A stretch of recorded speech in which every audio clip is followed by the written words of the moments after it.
Operation Sindhu ദൗത്യത്തിന്റെ ഭാഗമായി ഇറാനിൽ നിന്നുള്ള ഇന്ത്യൻ വിദ്യാർത്ഥികൾ ഉൾപ്പെട്ട നാലാമത്തെ സംഘം ദില്ലിയിലെത്തി.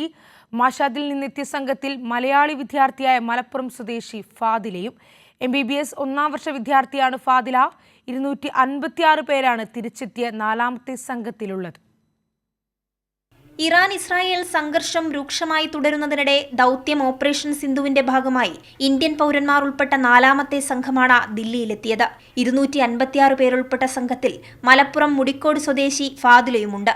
ടെഹ്റാനിലെ ഷാഹിദ് ബഹിഷ്ടി സർവകലാശാലയിലെ ഒന്നാം വർഷ MBBS വിദ്യാർത്ഥിയാണ് ഫാദില.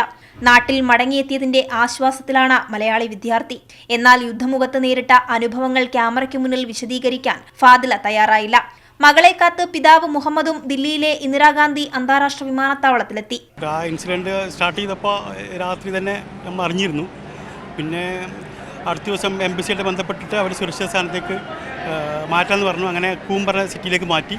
അവിടെ കുറച്ച് ദിവസം തങ്ങി പിന്നെ ഷിഫ്റ്റ് ചെയ്യുന്ന രീതിയിൽ ഇന്ത്യയിലേക്ക് മാറ്റുന്ന രീതിയിൽ ഇവാക്യുവേറ്റ് ചെയ്യാനുള്ള പിന്നെ പ്ലാനിൻ്റെ പ്രകാരം മഷാദ് സിറ്റിയിലേക്ക് മാറ്റി.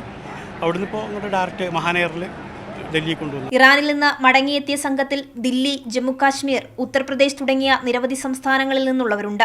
സംഘർഷത്തിന് പിന്നാലെ ഇറാനിലെ സ്ഥിതിഗതികൾ സംബന്ധിച്ച ആശങ്കകൾ തിരിച്ചെത്തിയവർ പങ്കുവച്ചു. क्योंकि तेहरान की तो बहुत बुरी हालत है. हम लोग मशहद में थे.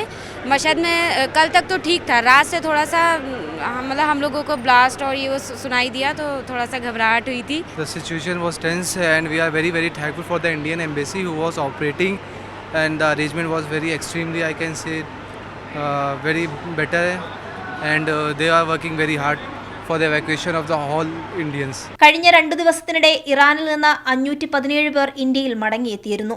ഓപ്പറേഷൻ സിന്ധു ദൗത്യം വിജയകരമായി പുരോഗമിക്കുകയാണ്. അടുത്ത ദിവസങ്ങളിലും വിദ്യാർത്ഥികൾ ഉൾപ്പെട്ട മലയാളി വിദ്യാർത്ഥികളടക്കം ഉൾപ്പെട്ട സംഘം ദില്ലിയിലേക്ക് എത്തുമെന്നാണ് പ്രതീക്ഷിക്കുന്നത്. ദില്ലി അന്താരാഷ്ട്ര വിമാനത്താവളത്തിൽ നിന്നും ക്യാമറമാൻ ഗോപി കടവല്ലൂരിനൊപ്പം സ്വാതി സന്തോഷ്, കൈരളി ന്യൂസ്.